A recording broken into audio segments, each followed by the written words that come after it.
Hey guys, Hello. James Barkerman. So glad to chat with you. I've never met any of you before, No, so it's this is first time. this is so sweet.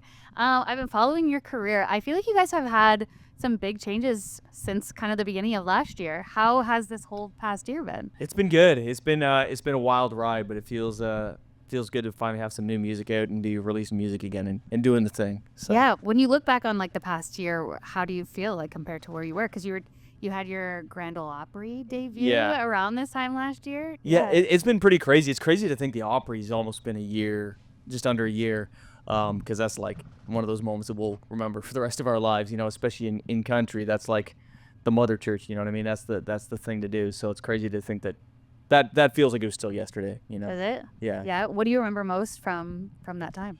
I mean, it's one of those moments. What did you say that one? It's like Well, it's like one of those things where, like, in the music industry, like, as an artist, like, a lot of the times the things you remember, like, core memories, are things you don't expect beforehand, and then stuff happens. You know, a show is really amazing. You didn't expect it to be so electric or whatever.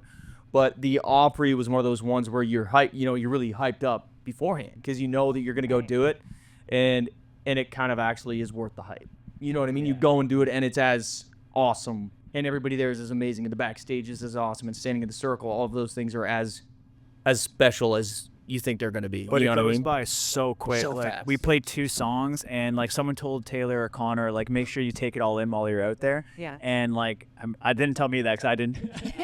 It was like it's like I blinked and it was over.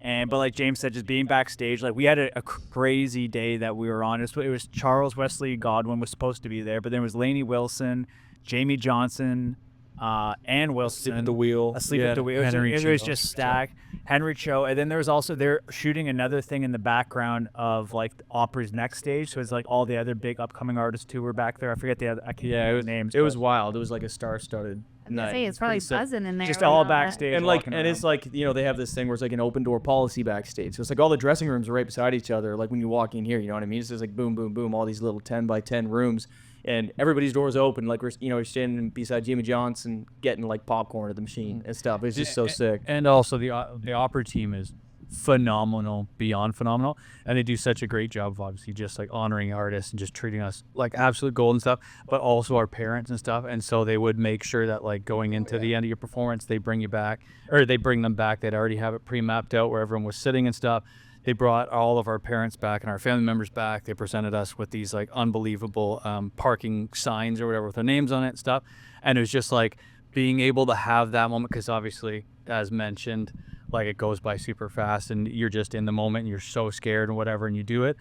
But being able to have those moments post show backstage with your parents, and not to get emotional, but just like seeing them, or having them see you on like the smallest of worst stages ever, to be that was super cool. Obviously most of our parents bawled their eyes out and stuff. Obviously we got emotional too, because just like it's the mecca, it's the everything. The funniest thing though of the whole thing that I thought, we were shooting a video for them, and it was the most JBB thing that could ever happen. We showed up to the Opry and the camera crews out there, and then you're supposed to pull up to like your debut parking space, and someone parked in our parking space, so we just had to get out of the car and stand there. Delivering pizzas or something. Like, I had a good place to park. So someone just parked in our spot, like another artist who just didn't know, and then class very funny. Gotta keep you humble a little bit. Yeah, you know? exactly. They let us keep the sign still. So That's nice. That's so sweet. I can imagine there are those moments where you're like that, where it's like, okay, with all this hard work has paid off, especially for your parents too, to be like, okay, you worked so hard and now you're finally here. Is there another moment where that's happened in your career, or like a full circle moment that you've experienced? Oh man, I do think that winning Boots and Hearts was one that was like definitely. Because you all attended before. Yeah, we had all been there just as fans, right? Like been there to see, you know, Thomas Rhett and Jason Aldean, I think, was there the year before, and like just there as fans. And so then to be up on the stage and have won, it was definitely one of those things where at the time we maybe didn't even realize, but you have a little inkling of like, is this a pivotal moment in my life? You know what I mean? You kind of know, right? And that was definitely another one of those that will like live forever. That feeling, even more than winning on stage, I remember sitting back. We were just like sitting underneath this like old maple tree, this like backstage, Right and I remember sitting there, be like, I'm gonna puke. It's like, this is like the most stressed, because it's like, it's one thing to not, you know, as an artist, you lose a lot. You know what I mean? Like you do a lot of stuff and it doesn't always work out. But to lose in front of 30,000 people is a different level of gut-wrenching. And I remember that when we did come back the one year to play it, it was, I think we're on like 12 o'clock. And I remember we went out there, and I think it was like, I remember the owner, Stan, and his family was like, that's the biggest crowd we've ever seen at 12 o'clock. Because like we've been there before. We're normally waking up at like 3 p.m. when we were attending there. Then we walked out there, and it was, I don't know, it was probably like 2,000 or 1,000 people, but it felt like it was like 10,000. Yeah. It was crazy. Mm-hmm. Yeah, that's so crazy. I love that so much. What do you want more people to know about Canadian country artists? Do you feel like when, like in the States, I feel like people probably have some sort of perception of the Canadian country music scene. So what do you feel like that is? That's tough, because I do feel like, you know, if we were talking to Americans or whatever, I'd say like, you know, we run into this all the time living in Nashville. It's like, do you guys have like country up there? It's like, yeah, man, it's like massive. It's like one of the biggest genres up here, right? But it's like, it's because there's so many like working class people, you know what I mean, that listen to it. Like I feel like for us, you know, we kind of, you know, believe that we're saying the things that people in small towns or working class people, you know, are thinking, but don't necessarily think to say, you know what I mean? Whether it be about a breakup or about, you know, just their buddies back home or about having a good time or relaxing or enjoying life. Like that's kind of, to us anyway, what country music represents. It represents like the real story for those people, like what the life, you know, day-to-day life is right now in 2025 of people who are just like, just barely getting by. Right. Yeah, and there's definitely something so special about Ontario that we see for the country scene, because like all of like our friends and like acquaintances down there, like a lot of people, and you guys probably interviewed people, and they say, what's your favorite show of all time? And like Morgan, Hardy, that have all said like Boots. And it's just, there's something up here like that, there's something memorable with the country fans up here that it resonates with all the American artists that they want to come up. Stampede in Calgary or Boots and Hearts or Cavendish out east. It's like, yeah, it's just one of those things that's always in there. That's always in the Country Thunder. So there's just something about the Canadian audiences that they love. So yeah, it's nice. It's good too that you can represent Canada. Yeah, in absolutely. that way too. Canada loves country. Like it really does. So I'm like, and look how much land we have. We have so much country. That's like in Europe. More country than anything. Yeah. You didn't hear from me. Yeah. Amazing track. You were talking a bit about like smaller town stories, and I feel like this song gets into that. Yeah, 100% it does. Like we always, so being all from small towns, you know, we want, no matter what the story is, like I said, whether it's a breakup or whatever, to be like through the lens of honestly like of what it's like for us. You know what I mean? What it was like for us growing up and going through breakups. So it has to feel honest, and this is kind of the small town version of a breakup. Anyone who grows up in a small town, you know, there's one bar, right?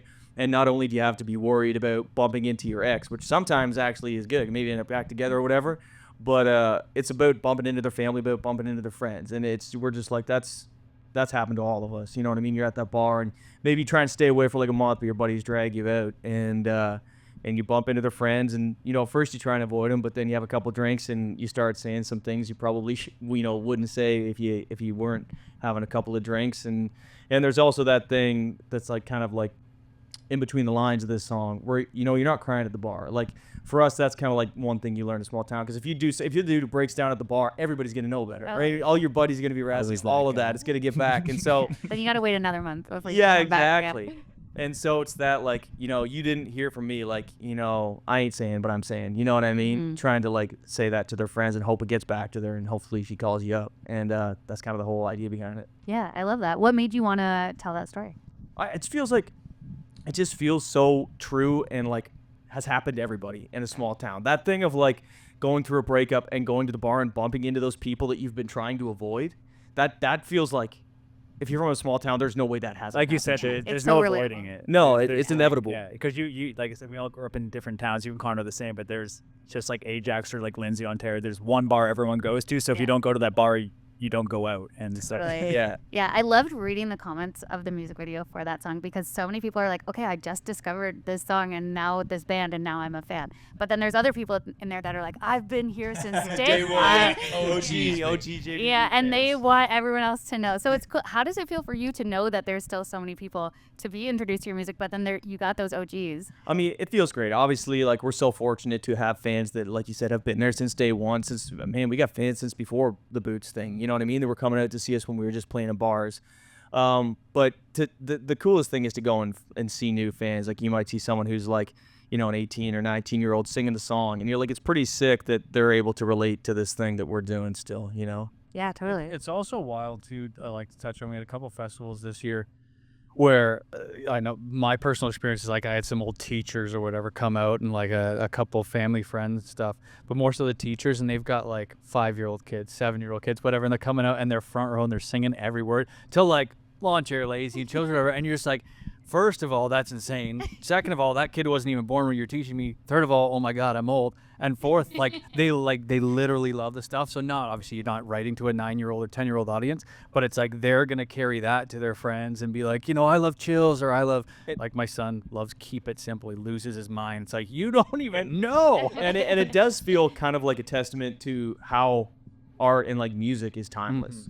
Right? It's like, I mean, I'm sure we've all had it where there's like an artist had a song maybe in the 60s that like you just heard for the first time when you were whatever age, and you're like, dang, they hit the nail on the head. I feel like if you create good timeless music, it should resonate forever, right? Totally.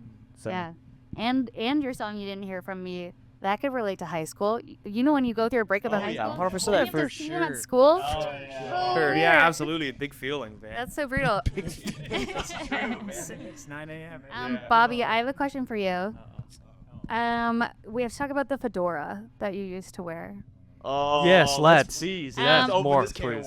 How long did you wear it? Do you still wear it sometimes? Will it ever come back? We burnt it. Interrupt me as soon as you think I'm being dishonest. Okay. So, excuse me. So our first ever trip to Nashville as a band, we all went down there, and there's a hat store. And it was like 10 o'clock at night. Should never gone to a hat store at the state of mind that we were all in. And I remember the lady there, she was trying to convince me to buy this hat. And I think at the time, like I had like $400 for the whole week of Nashville, which is not a lot to survive a week. And she was like, I hatted Keith Urban. The funniest thing about it to me is that she invented a verb. I had it. Hatted Keith Urban. And I was like, And I was with you, and I was like, Bob, don't and my fall for first that. mind was, damn, she hatted Keith Urban. And I bought the hat. Keith, who never wears hats. He doesn't wear a hat. And Great hair. so, yeah. And so the next morning I was like, man, Keith Urban doesn't even wear a hat. Like she got that's an idiot. And I wore it, I think like the next night in Nashville I wore it, and I don't know. Some people said I looked like the Scarecrow from Wizard of Oz. Yeah. And so then I didn't wear it much, and then it would make appearance every now and then, and every single time I did it, it just the bullying from live forever. Yeah. We're gonna say, should the hat come back? You guys are- It didn't come back. No. When I moved, we had trying to fill up the car, and there was no space for anything. And Kristen, Couldn't fit Fire one more was like, hat in there. she's like, just leave the fedora, and we left it. It was like, It's somebody else. we left it. Connor picked up our Bird of Paradise plant, and then there's a fedora. And a TV, and I got a nice new TV. Yeah, it was a good deal. We didn't take the fedora. No, left the fedora. Wow. It's gone. It's gone forever. It's a candy dish. Keith's fedora, man. Keith's fedora. Keith's fedora. Well, now she can say that. Yeah, she had it. You. She had the bass player. Bobby. That's so funny. Do you guys still feed the chicken before each show? Absolutely. Okay. I was gonna say, can we end the interview by feeding the chicken? Yeah, we never. Nice. Can you also explain what this is for anyone that's like, what is happening right now? Yeah, we started doing this many moons ago. You got to get everyone. Because we used to do it like as a joke before shows, where everybody, and we'll do it with like our other guys that play with us on stage and like crew and stuff. And then there was one show we were doing like pretty early on, like it feels like in 2017 when we were opening up for Dean. And we didn't do it because it was like a mad rush, as it always is before. And when you're opening up, you're just like throwing stuff on stage and going. And we didn't do it, and it was like a train wreck. Like the PA went down, and there was like guitar strings breaking, and it was like everything was a train wreck. And we're like, from now on, we always feed the chickens. And we're not even particularly superstitious, but that is the one thing that we're like hard. Every show because of that one show. It was just like, Never Got it. forget. That's Never good. forget. I like it. Thank you guys so much for being here. Thank This you. is so fun. Sweet. Thanks, guys. Thank you.